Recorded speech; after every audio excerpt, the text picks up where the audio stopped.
Hello world, my name is Dakota, and these are my design journals.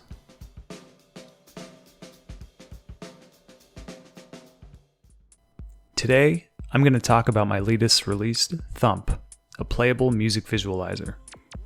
My goal for Thump revolved around the fact that this game is a remake of the first project I ever completed using the Dreams toolkit. So what you are seeing right now is not Thump. This is Once Ball. You control the green ball, and your goal is to collect coins while avoiding red balls and electric blue squares.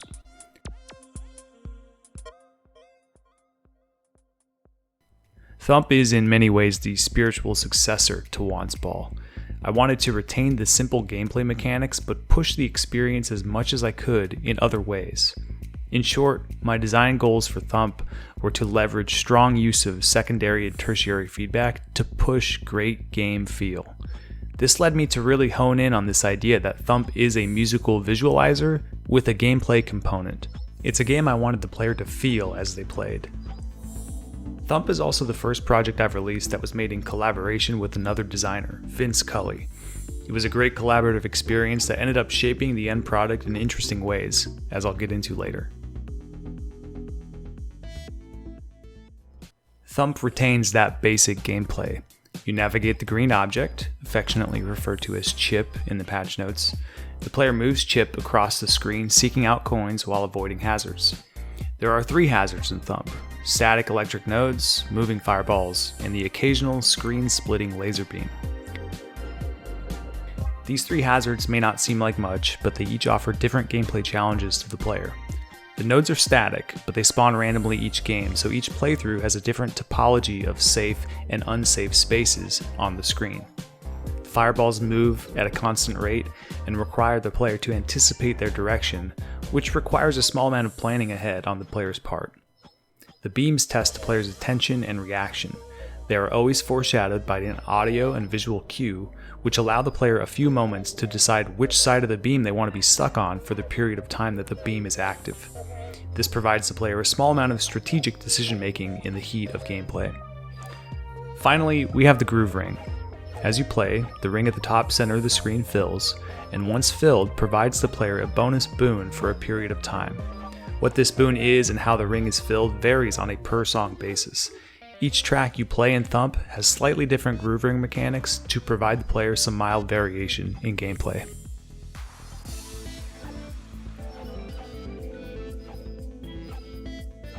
The real test for us with Thump was to see how much we could push this really simple gameplay into a really satisfying experience.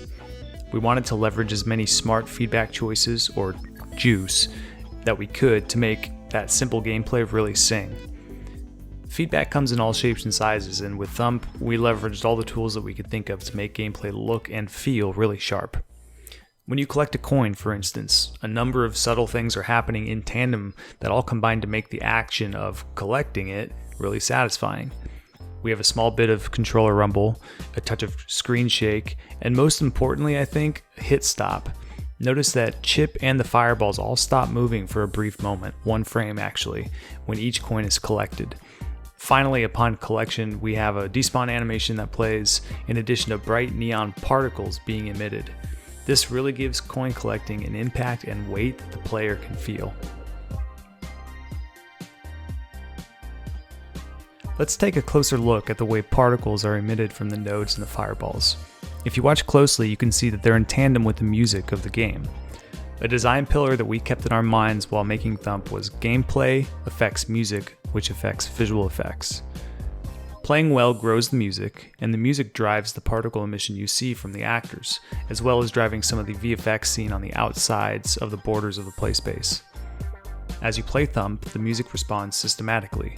If you succeed, the music grows in intensity. If you continue to avoid hazards, the music will progress through sections, A to B, back to A, C, and so on. But what if a player dies? Does that mean they'll never hear the rest of the song? Yes and no. Dying doesn't set you back completely. For instance, if you've made it to section B and then die, upon retrying, you'll start the game hearing a subdued version of section B. As you play more, you'll build the voices back up in B until they're at full intensity, and then the song will continue progressing again. This approach allows the player to experience more of the song sections we wrote without the need to play perfectly, so long as they keep at it. But that's where groove comes in. Once you feel the groove ring, you're rewarded with an extra radical section of music. This music is only heard if you do well, so it acts in part as a reward for the player. We pair this music reward with the gameplay rewards of the boons. In the song you're seeing now, this player has reached groove and is enjoying double points in addition to some sweet guitar licks.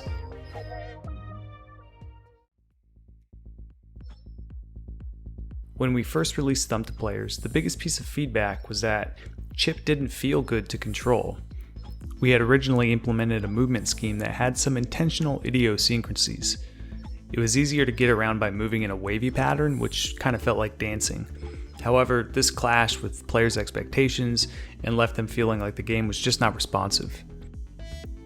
Another issue that we identified internally came out of the collaborative process between Vince and myself. I spent most of my time on game logic and VFX, but I also did write a song, while Vince put most of his efforts into writing a really nice piece of music for Thump called San Diego Sunset. He ended up writing a lot of music, so much in fact that the programmatic rules that we had come up with to push the player through our songs didn't match. My logic didn't map well to the Sunset's section, patterns, and length. We knew we needed to come up with a solution to help the players hear more of the music that Vince had written, and that's how Invincibility was born. When you play San Diego Sunset, the groove boon you unlock is Invincibility. We chose this intentionally to assist the player in lasting longer so that they're able to hear more of the music that we had written. Introducing that mechanic required us to then design ways to communicate that state to the players, and when it expired, introducing some more questions, some more challenges. And while this wasn't the direction that we had envisioned from the start, the end result was that we are now supporting different power-ups per song, which ended up being a fun little detail of the game that will certainly pull forward when we develop new songs for Thump. This game is not the game I would have released if I had worked on it alone, nor is it the game that Vince would have released by himself either. It's an entirely different beast, born out of joint effort, which is pretty cool if you ask me.